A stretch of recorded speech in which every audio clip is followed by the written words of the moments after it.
Di dalam ruang sidang Pengadilan Negeri Jakarta yang sesak, udara terasa berat oleh ketegangan. Hakim mencondongkan tubuhnya ke depan dan bertanya dengan suara tegas kepada gadis kecil berusia 12 tahun yang duduk di kursi saksi, "Lila, dengan siapa kamu ingin tinggal setelah ini?" Mata semua orang, termasuk ibunya Maya dan keluarga besar yang menentang, tertuju padanya.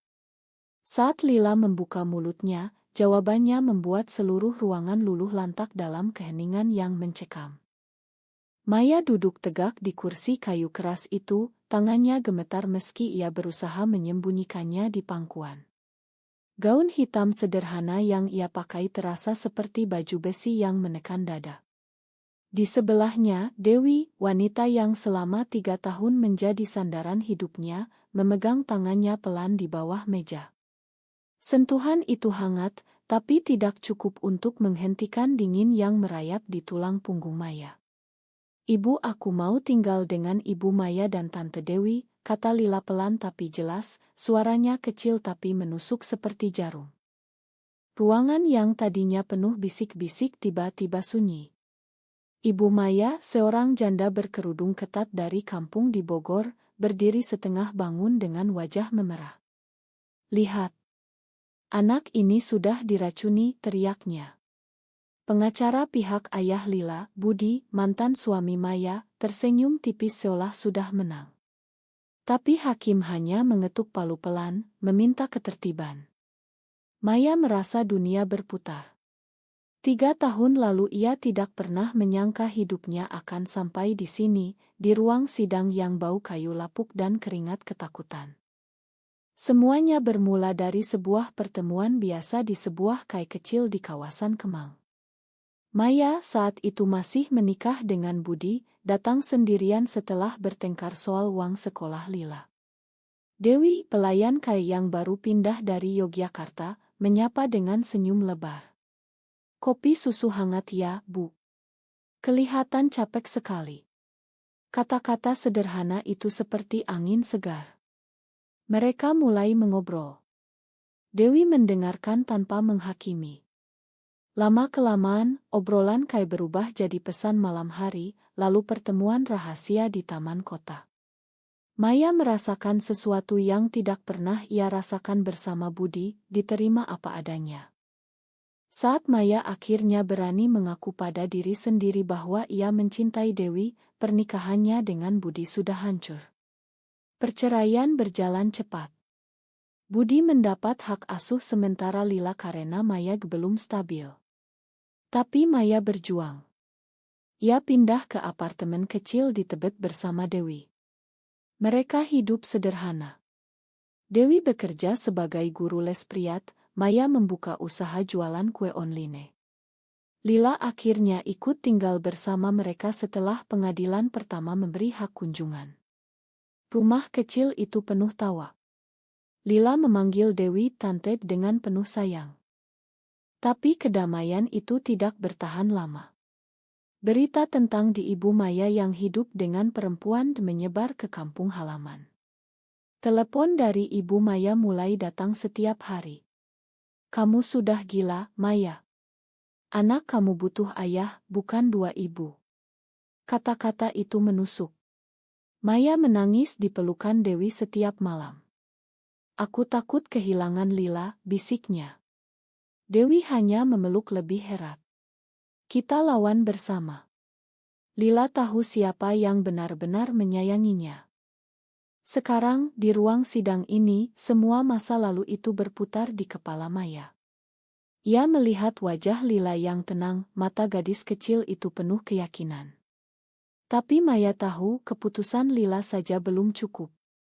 Keluarga besar, tetangga, bahkan teman-teman lamanya sudah bersaksi bahwa ia tidak layak jadi ibu.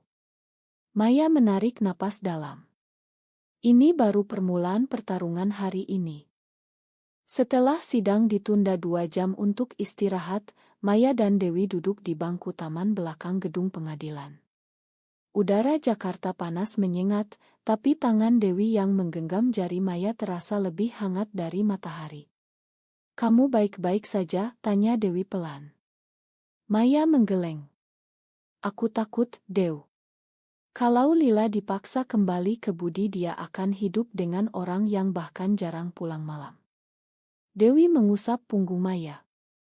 Lila sudah bilang pilihannya. Hakim akan dengar. Kembali ke masa 3 tahun lalu, setelah Maya resmi bercerai, keluarga besar mulai menyerang. Pertama, ibu Maya datang ke apartemen dengan membawa tas besar berisi pakaian dan makanan. Pulanglah ke rumah, Maya. Ini bukan jalan yang benar. Agama kita melarang. Maya berdiri di depan pintu, tubuhnya gemetar. Bu, aku bahagia di sini. Lila juga. Ibu Maya menatap Dewi yang berdiri di belakang dengan pandangan penuh kebencian. Bahagia. Dengan dosa. Kamu mau anakmu tumbuh tanpa teladan yang benar. Pintu ditutup keras. Malam itu Maya menangis di bahu Dewi sampai pagi.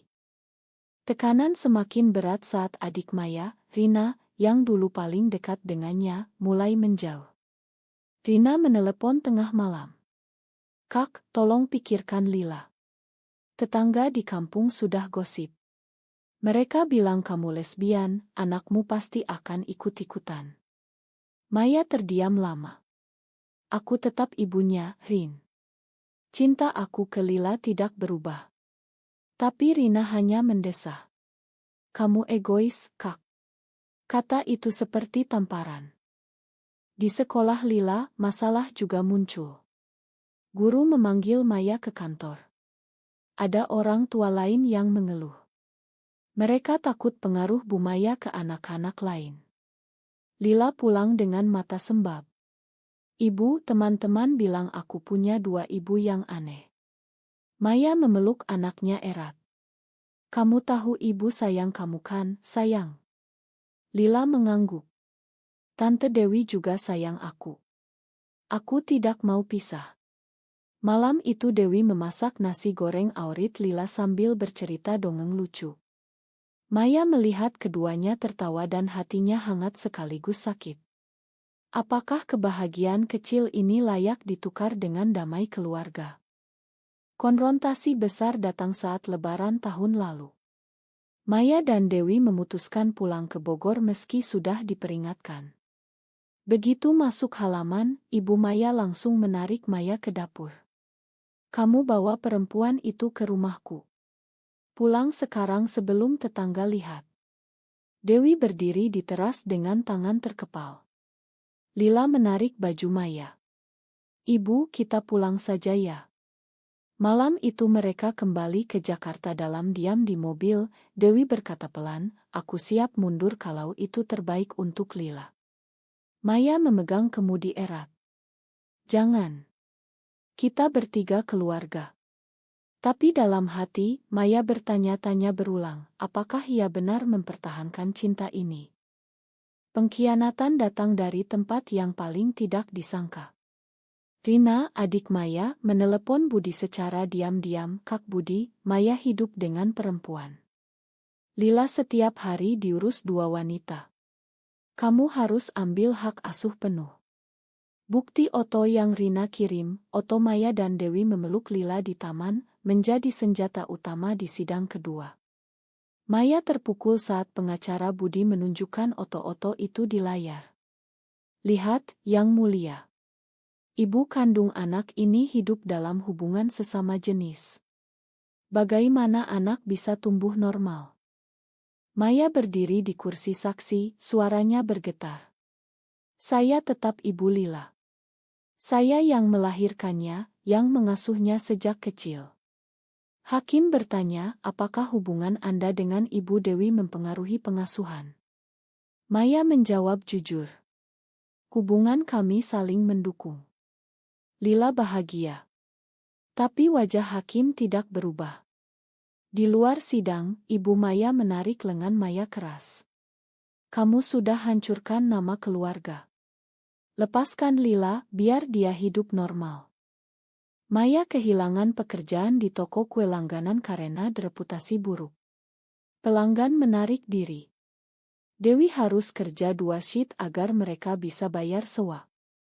Malam-malam Maya duduk di balkon apartemen, menatap lampu kota. Mungkin aku memang egois, Dew. Lila pantas dapat kehidupan lebih baik. Dewi memeluk dari belakang. Kamu bukan egois. Kamu ibu yang berani. Lila tahu itu. Tapi keraguan tetap menggerogoti. Konfrontasi paling menyakitkan terjadi di rumah sakit saat Lila demam tinggi. Budi datang dengan Ibu Maya. Serahkan anakku sekarang. Kamu tidak pantas jadi ibu. Maya berdiri di depan pintu kamar Lila. Dia anakku juga. Dewi berdiri di samping, tangannya memegang bahu Maya. Ibu Maya menangis. Kamu sudah pilih jalan dosa, Maya. Allah tidak akan memberkati. Kata-kata itu menghantam Maya sampai lututnya lemas. Malam itu di rumah, Maya menangis di pangkuan Dewi. Aku takut salah, Dew.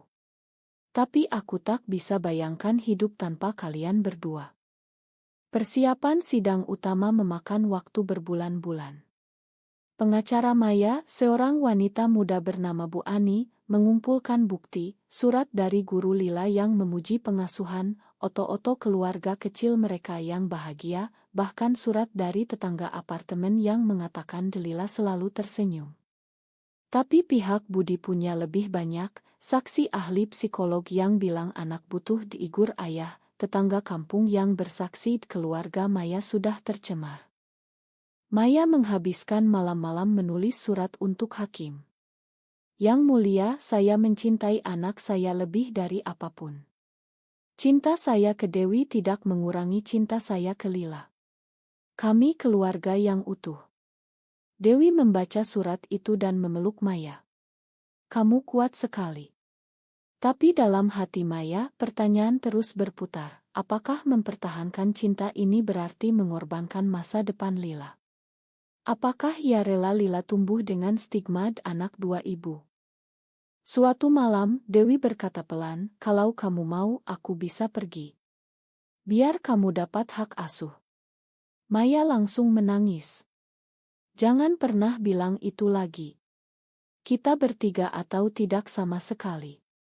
Mereka berpelukan lama di soa, tidak ada kata-kata, hanya napas yang saling menangkan. Lila yang bangun karena haus melihat mereka dan ikut memeluk. Ibu, tante, aku sayang kalian berdua. Momen itu memberi Maya kekuatan. Di ruang tunggu pengadilan, Maya bertemu Rina secara tak sengaja. Adiknya menunduk. Ma, Kak. Aku cuma mau Lila bahagia. Maya menatapnya lama. Kamu pikir aku tidak bahagia dengan Lila? Kamu yang khianati aku, Rin. Rina menangis. Tapi Maya berjalan pergi. Pengkhianatan itu meninggalkan luka yang dalam. Sidang utama dimulai dengan kesaksian Budi. Saya ayah kandungnya. Maya sudah berubah. Dia pilih hidup dengan perempuan daripada anaknya. Kemudian ibu Maya bersaksi dengan suara bergetar. Anakku dulu baik. Sekarang dia bawa malu ke keluarga. Lepaskan Lila, biar dia dapat pendidikan agama yang benar. Ruangan penuh bisik. Maya merasa seperti ditusuk berulang. Dewi bersaksi dengan tenang. Saya mencintai Maya dan Lila. Kami bukan ancaman. Kami keluarga. Pengacara Budi menyerang. Anda tahu hubungan sesama jenis dilarang di banyak tempat di Indonesia. Dewi menjawab, cinta tidak bisa dilarang, Pak. Jawaban itu membuat Maya bangga sekaligus takut. Maya sendiri naik ke kursi saksi. Ia ceritakan semua, pernikahan yang hampa, pertemuan dengan Dewi, perjuangan membesarkan Lila sendirian. Saya tidak sempurna. Tapi saya ibu yang selalu ada untuk Lila. Air mata mengalir. Hakim mendengarkan tanpa ekspresi. Saat giliran Lila bersaksi, ruangan hening total. Gadis kecil itu memandang hakim dengan mata jernih. Saya mau tinggal dengan Ibu Maya dan Tante Dewi. Mereka yang selalu nemenin saya sakit, yang bikin saya tertawa, yang ajarin saya baik. Ayah jarang pulang. Nenek selalu marah. Di sini aku bahagia. Lila berhenti sejenak, lalu menambahkan dengan suara tegas, cinta Ibu Maya ke Tante Dewi bukan dosa. Itu bikin rumah kami hangat. Saya tidak mau pisah dari keluarga saya yang sebenarnya. Ruangan sunyi. Ibu Maya menutup mulut dengan tangan. Budi terpaku. Hakim mengetuk palu pelan. Sidang ditunda untuk putusan. Tapi semua orang tahu kata-kata Lila sudah mengubah segalanya. Beberapa bulan kemudian, Maya dan Dewi menerima surat putusan. Hak asuh penuh diberikan kepada Maya dengan catatan pengawasan. Lila berlari memeluk mereka di depan pengadilan. Aku tahu ibu akan menang. Maya menangis bahagia. Tapi di dalam hati ia tahu perjuangan belum selesai. Stigma tetap ada. Tapi ia sudah bangun, cinta sejati tidak perlu disembunyikan. Apakah seorang ibu yang mencintai sesama perempuan pantas kehilangan hak asuh anaknya hanya karena prasangka masyarakat, atau justru keputusan Lila membuktikan bahwa cinta sejati bisa mengalahkan segala definisi yang salah?